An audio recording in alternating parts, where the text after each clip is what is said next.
Alex Jones is warning President Donald Trump not to default on this one promise, or everything he said during his campaign will be for nothing. Thank you so much for joining me. Alex Jones says he wants to see President Donald Trump do 100 things on day one.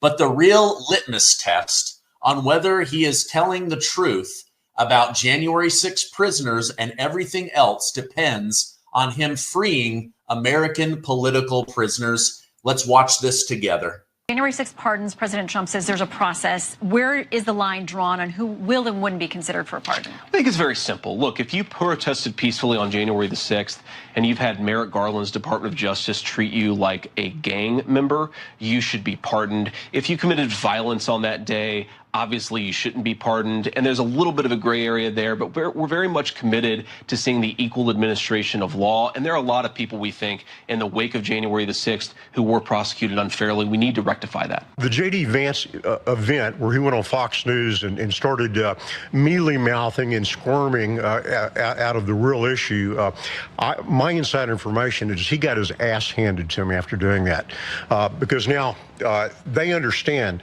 that Trump's promise to free these people that he repeatedly did over and over again was not a conditional promise. And so my inside information says that Trump is going to pardon everyone completely, and it's the only thing to do, because as you clearly stated, the federal government abused every possible thing in the world to create a false case against these people. And Trump understands it's all about demonizing him, that he told him to go there and do something they didn't even do. It's an attack on him. It's all the lawfare. Throw the damn thing out. That's the only solution to this thing. And Christopher Wray needs to be the first person to be charged with perjury to Congress. He said he knew nothing about agents there, and he put them there. Yeah. And then later on, he had to back off and say, well, yeah, there were some there, but I can't tell you how many, right? There's criminals, all of these people. And by the way, Alex, this is a litmus test for the Trump administration.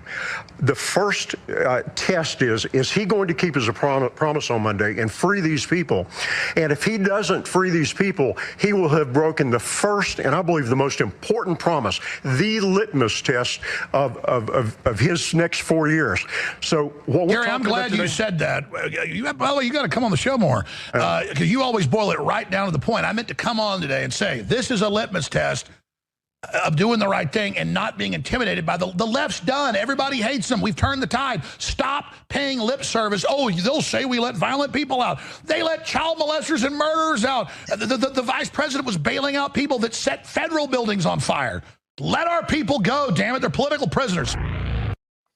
All right. Let me know over in the comments. What do you think? I agree. I think that, look at what Biden's done. He forgave his own criminal son.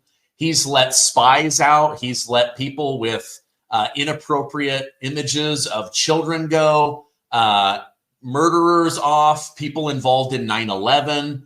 I mean, he has no room to say that the J6 people, grandmas that were ushered into the building, shouldn't have their case just absolutely removed.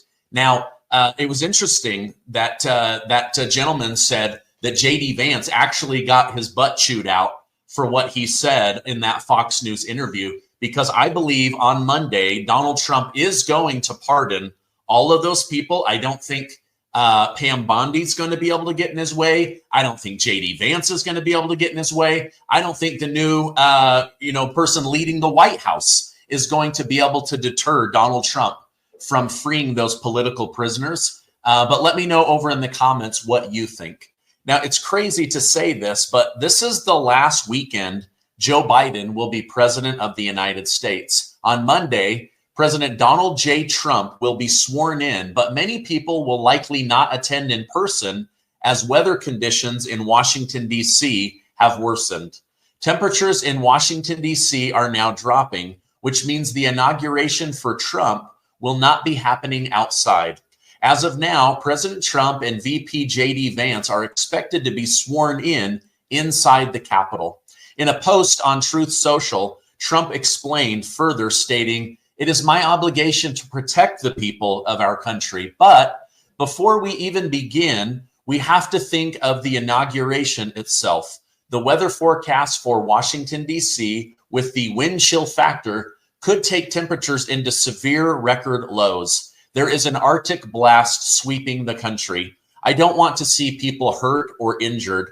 Therefore, I have ordered the inauguration address, in addition to prayers and other speeches, to be delivered in the United States Capitol Rotunda, as was used by Ronald Reagan in 1985.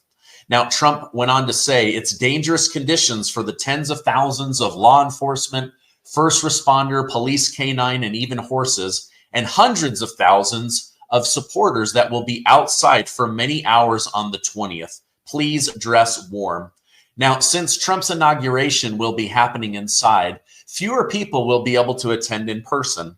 However, those who can't attend can watch the event online as it will be live streamed. And I will be doing all that I can on that day to bring you incredible information about the 47th president. Now, while some may be a bit disappointed, I'd rather see this held inside for Trump's safety and also MAGA supporters. We do not want anything to happen to anybody, including the president and the first lady.